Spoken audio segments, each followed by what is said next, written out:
Los radicales en las calles insultan y acosan, atacan y mienten. Han ejercido como actores de reparto en las campañas de desinformación contra autoridades electorales, defensores de derechos humanos y periodistas. En la primera parte de este reportaje, los hemos visto actuar a sus anchas contra IDL, Rosa María Palacios, APRODE, la Coordinadora Nacional de Derechos Humanos y el Jurado Nacional de Elecciones. Los radicales en las calles ejercen los odios de sus aliados.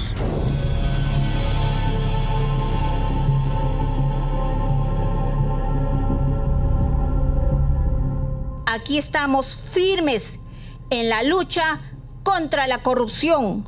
La resistencia estaba empeñada en la defensa de la fiscal Patricia Benavides, luego de que el 27 de noviembre su asesor principal, Jaime Villanueva, fue detenido y se puso al descubierto la presunta estructura criminal dentro del Ministerio Público, supuestamente comandada por la entonces fiscal.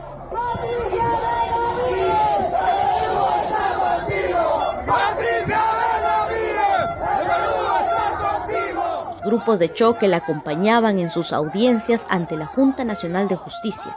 El argumento para apoyarla era otra desinformación, que las investigaciones en su contra no eran más que un cerco, un montaje en venganza por haber sido capaz de investigar y denunciar a Pedro Castillo. El Perú está contigo, Patricia Benavides, Perú está contigo. El pueblo te respalda. El 6 de diciembre, la fiscal acudió a una diligencia en la Junta Nacional de Justicia, en la que estaba previsto ver la propuesta de suspensión, pero la audiencia se canceló sin que ella diera sus descargos. A la salida, señales de adiós para la resistencia que gritaba frases de apoyo. Los primeros meses del año, la defensa de Benavides les dio a estos grupos una nueva razón de vivir. Intensificaron los ataques contra los fiscales Rafael Vela y José Domingo Pérez. El 15 de marzo acudieron a la casa del fiscal José Domingo Pérez a gritar arengas en su contra.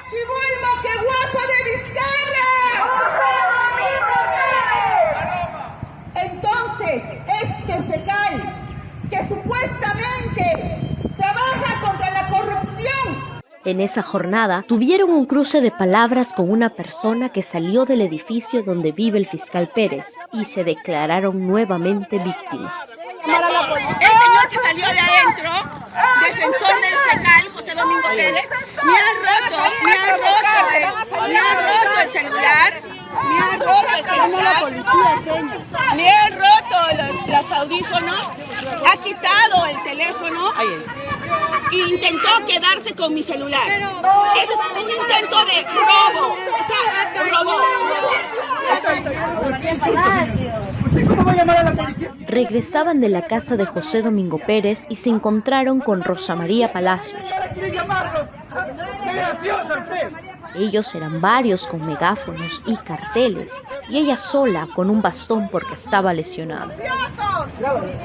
Usted tiene que defender, señor, usted tiene que defender a la no tiene que meterse con todos esos mafiosos. No es un sitio privilegiado. No es ni siquiera... Nadie, señora, nosotros somos personas ciudadanas. El hecho de que sea Miraflores no quiere decir que sea privilegiado. Entonces el ataque era porque supuestamente la periodista celebraba la muerte de policías. No, pero el Perú no es uno solo. ¿La hemos agredido? ¿En qué momento le hemos agredido? Se referían a las críticas de Palacios a la represión que cobró la vida de 49 personas en ese verano.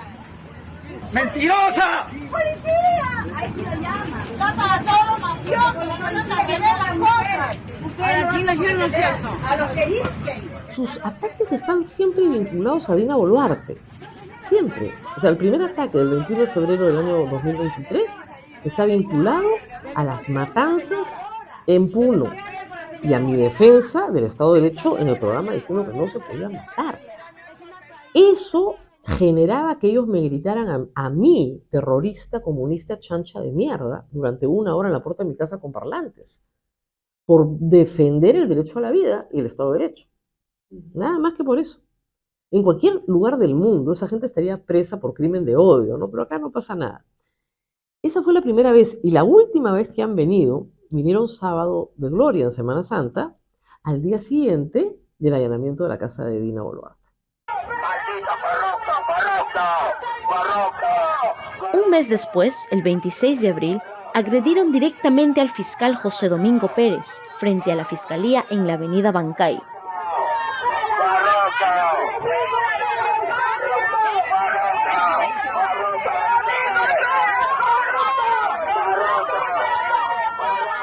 El fiscal denunció a los agresores, pero el proceso no avanza. No solo no han llamado a rendir declaración a los denunciados, sino que la fiscal que tiene el caso ha decidido pedir que le hagan una evaluación psicológica al fiscal José Domingo Pérez.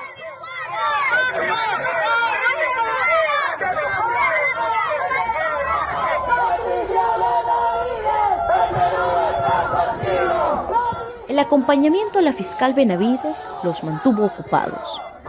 El 2 de mayo, cuando la fiscal sustentó la apelación de la medida de suspensión del cargo, la esperaban en la misma puerta de la Junta Nacional de Justicia. Ya no tuvo acceso directo a la cochera y ahora, bajando las escalinatas, volvía a saludar a quienes le decían que el Perú estaba con él. ¡El Perú está contigo! ¡Patricia Benavides! ¡El Perú está contigo! ¡Patricia Benavides! ¡El Perú está contigo! Destituir a la señora Liz Patricia Benavides Vargas del cargo de fiscal suprema del Ministerio Público y, en consecuencia, en el cargo de fiscal de la Nación. El 22 de mayo, Benavides fue destituida. Y el 29, su abogado Jorge del Castillo fue el anfitrión de un homenaje en el Centro Cultural Chino-Peruano, al que, por supuesto, también asistieron los cabecillas de estos grupos. De nuevo se hermanaban con el APRA.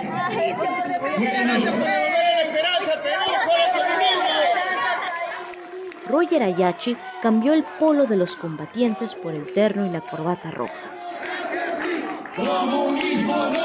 Estaban ansiosos porque la suspendida fiscal blandiera su bandera y se lo pidieron 2 veces.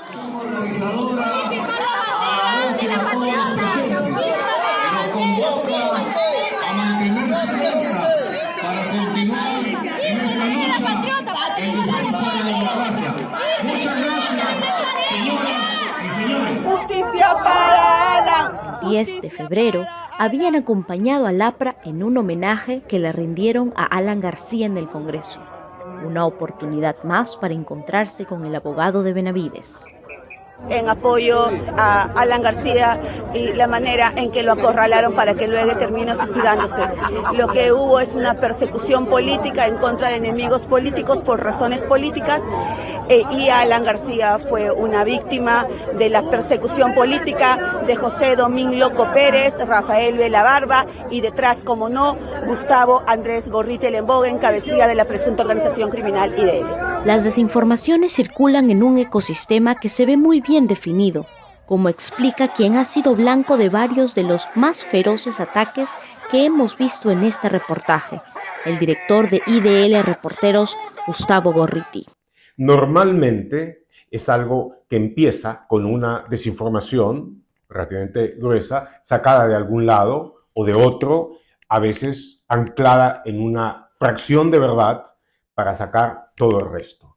Es con gran escándalo sacada, sobre todo en lo que está en la cúspide de la cadena desinformativa, que es Willax Televisión de Erasmo Wong. Entonces, eso ahí se da, se reproduce normalmente en los diversos programas, se van alimentando entre sí.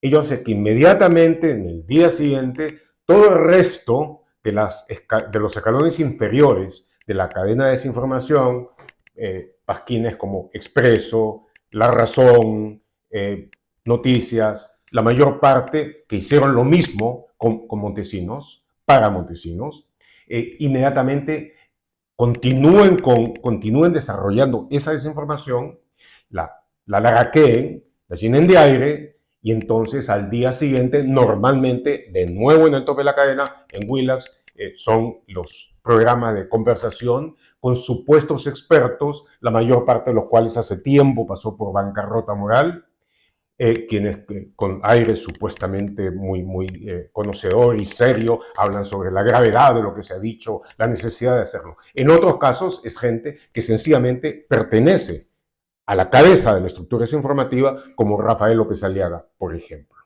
Entonces, y de nuevo vuelve a lo mismo y se reproduce abajo, y al final, unos días después, viene la presencia de la pestilencia. Algunas de las numerosas organizaciones, porque estos se han balcanizado en extremo, que vienen, o todos juntos, que llegan a hacer acciones de hostigamiento, de ataque, etcétera, a romper la barrera de decibeles con sus delirantes insultos.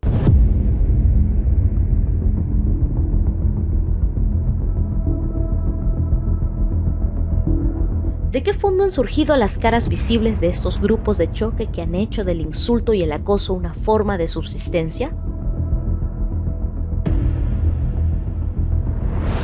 Han aparecido varias veces en ese caso asociados a Jorge del Castillo. Y como te dije, Renovación Popular y el fujimorismo son parte también de su sostén político. Participan en actividades en el Congreso con estas fuerzas políticas que son al final del día las que la sostienen. Y creo yo que esto hay que decirlo a puertas de las elecciones. Si la gente pretende votar por el APRA, por el fujimorismo o por Renovación Popular, tiene que saber que estos partidos tienen este apoyo precario, pero apoyo a organizaciones violentas que recorren las calles de Lima yendo a las casas de las personas a perturbar la paz. Eso es lo que son. ¡Democracia sí! ¡Dictadura no! Hoy tuvimos problemas en el tráfico. Creo que era la maldición de Gorriti. En los orígenes de estos grupos, el más visible ha sido Juan José Muñico J. Maelo, quien en el pasado fundó el movimiento Fujimori Libertad y después el movimiento Terrorismo Nunca Más. En 2021, Maelo concedió esta entrevista a Epicentro TV. Nosotros vamos a morir matando. Soy fujimorista albertista y me considero pues un hombre de derecha. ¿De extrema derecha? Claro. Maelo tenía su corazón en el fujimorismo albertista, su aspiración política en Solidaridad Nacional, el partido que luego se convirtió en Renovación Popular.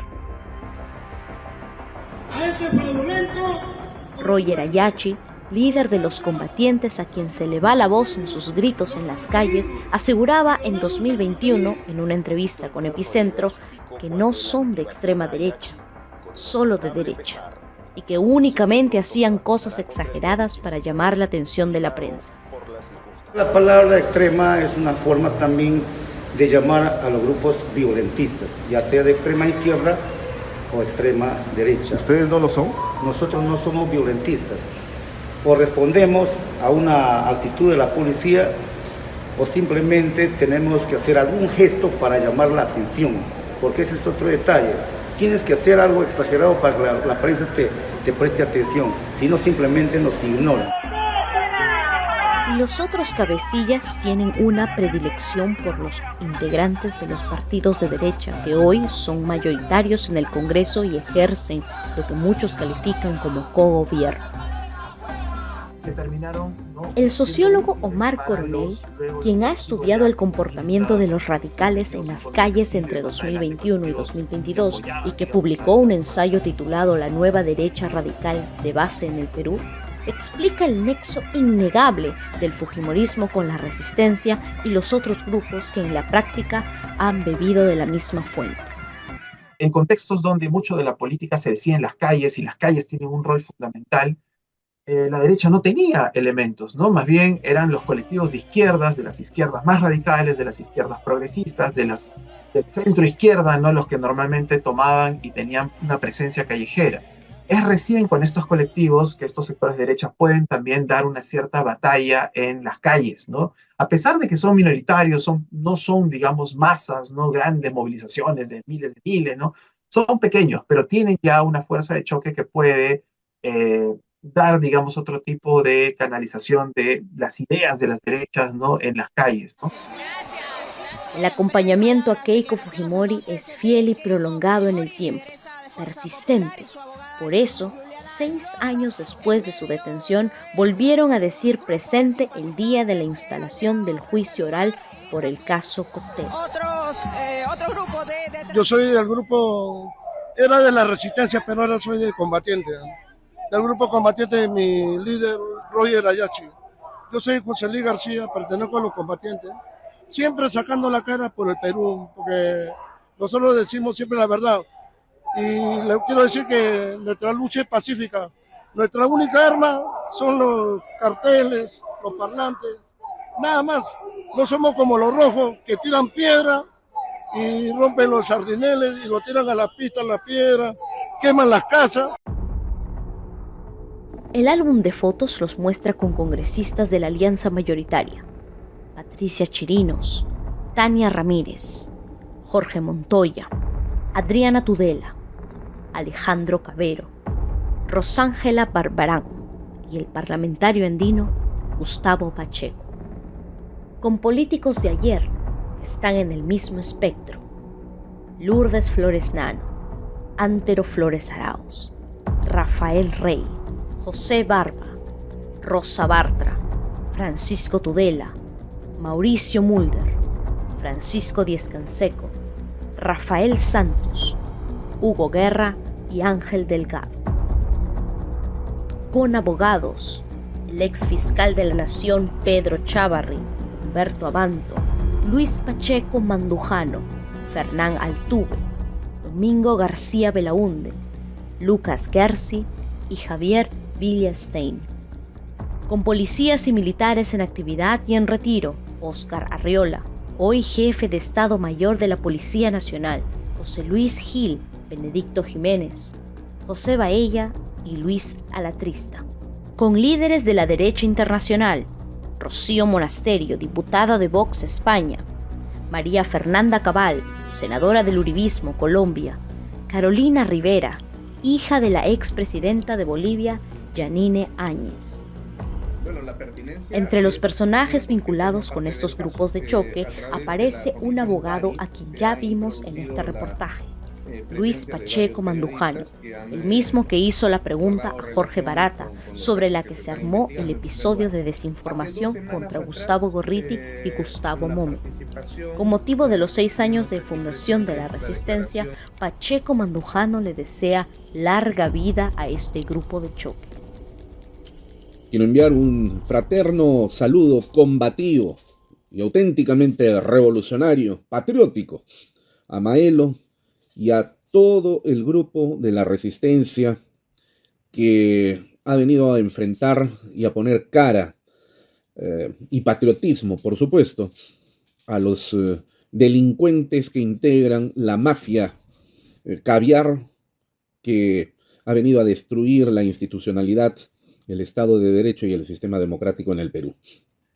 Sigan adelante, orgullosos de ser peruanos y además limpios y honestos, combatiendo a la lacra miserable, el cáncer que putrefacta el Perú, que es el caviarismo y el progresismo. ¡Viva el Perú, carajo!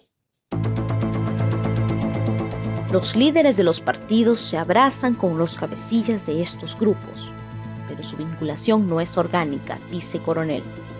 Cuando uno ve el discurso de estos actores, la propaganda que hacen y el apoyo a determinados candidatos y partidos, uno encuentra ciertas asociaciones, ¿no? Durante el gobierno de Castillo, particularmente, creo que esa vinculación se hizo más estrecha.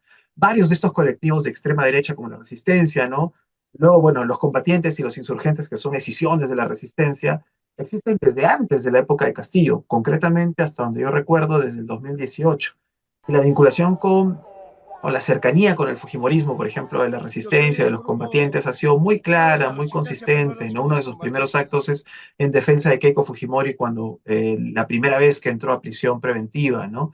Entonces había ahí una coordinación, había, digamos, una cercanía que luego se volvió una coordinación un poco más evidente, digamos, a pesar de que no son parte del partido, ¿no? Pero era muy clara en las movilizaciones, las marchas, las convocatorias. Al elenco de políticos y abogados se suma un personaje que tiene alta responsabilidad en el Estado, el defensor del pueblo, a quien ya vimos más atrás en esta historia. Josué Gutiérrez, quien en el inicio de su gestión recibió a Roger Ayachi en su despacho, presidió en agosto la mesa de honor de un evento en el Congreso cuyo auditorio estaba prácticamente dominado por los integrantes de estos grupos de choque. Bueno, muy buenas tardes a todas, todos y todes. Todos, nada más, todos. Perfecto. Todos. Acá somos todos. Eso es un error de solecismo. Somos todas, todos. No hay todes. Es un error de No hay solecismo. todes. Eso se llama solecismo, un error. A ver, compañeros, perdón si se sintieron agredidos, no es mi intención. Un defensor del pueblo que ríe ante los radicales y legitima con su presencia la discriminación y la homofobia. Quizás esos nexos puedan explicar la impunidad con la que actúan. Y entonces, cuando se ha pedido múltiples veces a la policía que actúe, cuando se ha denunciado esto múltiples veces a la fiscalía para que tomen acción de alguna naturaleza, normalmente es nada o casi nada. Cuando esto se ha repetido mucho, ha habido policías que han tenido el empaque, como por ejemplo el actual comandante general de la policía, de decir de que es un asunto de libertad de expresión y que él cree firmemente en la libertad de expresión. La misma persona que ordenó tirar palo agarrá a palazos a los familiares de los caídos en Juliaca, en Ayacucho, junto con los otros manifestantes en Lima que llegaron para exigir justicia. Y que cada vez que ha habido alguna de las marchas que no han sido dirigidas, favorables para el gobierno o para la ultraderecha, son también reprimidas cada vez que es posible a palazos. Ahora, y además es los mismos movimientos que después han tomado sus fotos, sus selfies, con, por ejemplo, quien es ahora el jefe de Estado Mayor de la Policía, el general Óscar Arriola. El único cabecilla de estas organizaciones, sobre quien ya pesa una condena firme por difamación, es Juan Muñico, J. Maelo. Acciones de la justicia que no parecen tener efectos reales para los radicales del megáfono y la mentira.